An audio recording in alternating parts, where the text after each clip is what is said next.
Politician cum industrialist Amar Raja industries అధినేత Galla Jayadev political future suspense thriller గా మారుతోంది. రాజకీయాలకు తాత్కాలిక విరామం అంటూ గత ఎన్నికలకు ముందు పొలిటికల్ స్క్రీన్ పై నుంచి తనకు తానుగా ఎగ్జిట్ అయిన గల్లా ఇప్పుడు మళ్లీ మనసు మార్చుకున్నారా? 2 సార్లు గుంటూరు ఎంపీగా గెలిచిన గల్లా మూడోసారి గెలిచే అవకాశం ఉన్నా పాలిటిక్స్ కి దూరం అంటూ రాంగ్ డెసిషన్ తీసుకున్నానని తర్జన పడుతున్నారా? ఆయన ఇంట్రెస్ట్ ని గుర్తించిన సీఎం చంద్రబాబు ఏం ఆఫర్ చేశారు?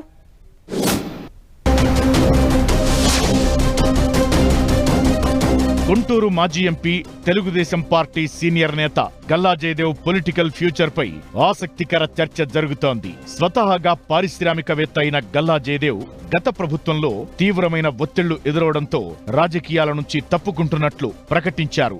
అలా ప్రకటించిన 3 నెలల్లోనే ఎన్నికలు జరగడం, టీడీపీ తిరుగులేని విజయం సాధించడంతో గల్లా జయదేవ్లో అంతర్మథనం మొదలైందని టాక్ వినిపిస్తోంది. ఎన్నికల్లో తెర వెనుక రాజకీయం చేసిన జయదేవ్ పార్టీ అధికారంలో రాగానే ఢిల్లీలో చాలా హంగామా చేయడంతో ఆయనకు పొలిటికల్ ఇంట్రెస్ట్ తగ్గలేదని తేలిపోయింది. ఆయన హడావుడి చూసిన వారంతా గల్లా మళ్లీ రీఎంట్రీ ఇస్తారా అనే డౌట్ ఎక్స్పెక్ట్ చేశారు. ఇక ఆయన ఆసక్తిని గమనించిన ముఖ్యమంత్రి చంద్రబాబు కూడా ఢిల్లీలో ఏపీ ప్రభుత్వ ప్రతినిధిగా నియమిస్తానని ఆఫర్ చేసినట్టు చెబుతున్నారు.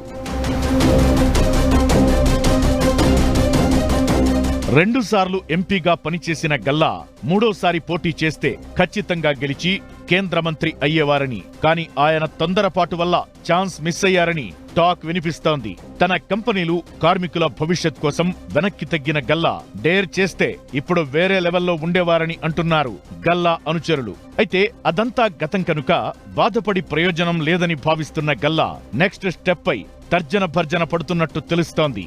రాజకీయ కుటుంబానికి చెందిన గల్లా జయదేవ్ కు తన సొంత ప్రాంతం చిత్తూరు జిల్లాలోనూ, ఎంపీగా పనిచేసిన గుంటూరులోనూ మంచి పలుకుబడి, పరపతి ఉన్నాయి. పార్టీలోనూ అధినేత చంద్రబాబు, యువనేత లోకేష్ వద్ద గుర్తింపు ఉండటం వల్ల మళ్లీ యాక్టివ్ పాలిటిక్స్ లోకి రావాలని దాదాపు నిర్ణయించుకున్నట్టు తెలుస్తోంది. ప్రత్యక్ష రాజకీయాలపై జయదేవ్ ఆసక్తిని గమనించి అధినేత చంద్రబాబు కూడా ఆయన్ను ప్రోత్సహించాలని నిర్ణయించినట్టు సమాచారం. ఆయన స్థాయికి తగ్గట్టు ఢిల్లీలో ఏపీ ప్రభుత్వ అధికార ప్రతినిధి హోదా ఇవ్వాలని నిర్ణయించారంటున్నారు. అయితే ఈ పదవి వల్ల క్షేత్రస్థాయిలో ప్రజలకు దూరమయ్యే అవకాశం ఉండటం వల్ల ఢిల్లీ పోస్టు తీసుకోవాలా వద్దా అనే మీమాంసను ఎదుర్కొంటున్నారట జయదేవ్. 10 ఏళ్ల పాటు ఎంపీగా పనిచేసిన గల్లా జయదేవ్ కు ప్రజా సమస్యలపై స్పష్టమైన అవగాహన ఉంది. ముఖ్యంగా రాష్ట్రానికి ఏం అవసరమో ఆయనకు తెలుసు. అందుకే ఢిల్లీలో ఆయన లాంటి వారు ఉండాలని సీఎం నిర్ణయించారంటున్నారు. అయితే జయదేవ్ మాత్రం అధినేత అంతరంగానికి తగ్గట్టుగా మరో రూపంలో సేవలు అందించాలని అనుకుంటున్నారట.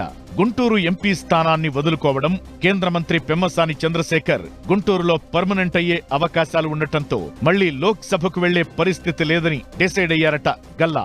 ప్రత్యామ్నాయంగా విజయవాడ, విశాఖ పార్లమెంటు స్థానాలపై ఫోకస్ చేద్దామన్నా ఆ 2 చోట్ల పార్టీకి బలమైన నేతలు ఎంపీలుగా ఉండటంతో తాను రాజ్యసభకు వెళ్లడమే బెటర్ అనే ఆలోచనకు వచ్చినట్టు చెబుతున్నారు.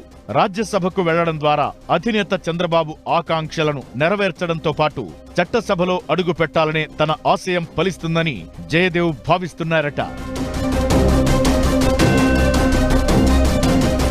ఢిల్లీలో అధికార ప్రతినిధిగా ఉంటే ప్రభుత్వ కార్యక్రమాలకు తప్ప ప్రజా సమస్యలపై స్పందించే అవకాశం ఉండదని భావిస్తున్న మాజీ ఎంపీ జయదేవ్ రాజ్యసభ ఎన్నికల వరకు వెయిట్ చేయాలని అనుకుంటున్నట్లు చెబుతున్నారు.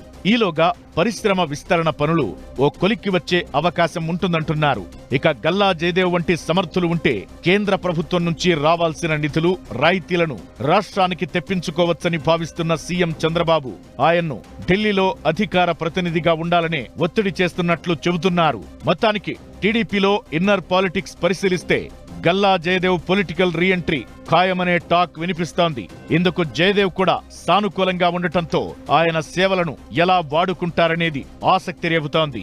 సీఎం చంద్రబాబు నిర్ణయించినట్టు ఢిల్లీలో అధికార ప్రతినిధి అవుతారా, లేక జయదేవ్ ఆశిస్తున్నట్లు రాజ్యసభలో అడుగు పెడతారా అన్నది చూడాల్సి ఉంది.